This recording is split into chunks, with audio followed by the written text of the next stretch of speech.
చిన్నప్పటి సంది చదువుకున్న బడిని వదిలిపెట్టిపోయే ముంగట పిల్లగాళ్ళ ఎమోషన్ ఎట్లుంటుందో వల్ల అదొక్కటే కాదు. కాలేజ్ ఫేర్వెల్ అప్పుడు స్టూడెంట్ల ఎమోషన్, పెళ్ళైన ఆడవిళ్ళ పుట్టింటిని వదిలిపోయేటప్పుడు ఉండే ఎమోషన్, గవర్నమెంట్ ఉద్యోగులకు ఒక ఊరికెళ్ళి ఇంకో ఊరికి ట్రాన్స్ఫర్ అయితే అప్పటిదాకా పనిచేసిన ఆఫీస్కి వెళ్ళి పోతుంటే ఉండే ఎమోషన్, ఇట్లా చాలా తీర్లుంటాయి ఎమోషన్స్ ఫీలింగ్స్ అనేటి. సరిగ్గా అసోంటి ఎమోషనే ఉంటుంది కొలువులకెళ్ళి రిటైర్ అయ్యే ఉద్యోగులకు కూడా. నిన్నటిదాకా చేసిన ఆ ఉద్యోగానికి రేపటి సంధిగా రాను అని ఎంత ఎమోషన్ అయిందో చూడు ఈ పెద్దన్న. స్టీరింగ్ పట్టుకొని ప్రేమతోటి సంటి పిల్లలను పట్టుకొని తడిమి చూసుకున్నట్టు చూసుకుంటా ఎంత ఎమోషన్ అవుతుండో చూడు ఈ పెద్దన్న. పేరు పరమశివం అట. తమిళనాడు రాష్ట్రం చెంగల్పట్టు జిల్లా మధురాంతకం డిపోలా డ్రైవర్ కొలువు చేసి రిటైర్మెంట్ తీసుకున్నాం అన్న.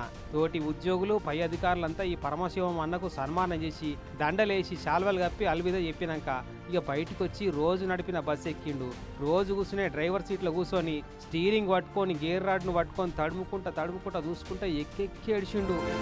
ఇక ఇదే ఆఖరిసారిరా పండు అన్నట్టు బస్సుతోని బాధంతా మొరబెట్టుకున్నట్టు చేసి బస్ స్టాండ్లోనే ఓ రౌండ్ తిప్పిండు బస్సును. 30 ఏళ్ళ సర్వీస్ అట పరమశివం అన్నది. ఇక రేపటి సంధి ఏం చేస్తాడో కానీ కాళ్ళు చేతులే కాదు మనసంతా బస్సు దిక్కే గుంజుతుండొచ్చు. ఎవరో వీడియో తీసి పెడితే సోషల్ మీడియాలో మస్తు వైరల్ అవుతుంది.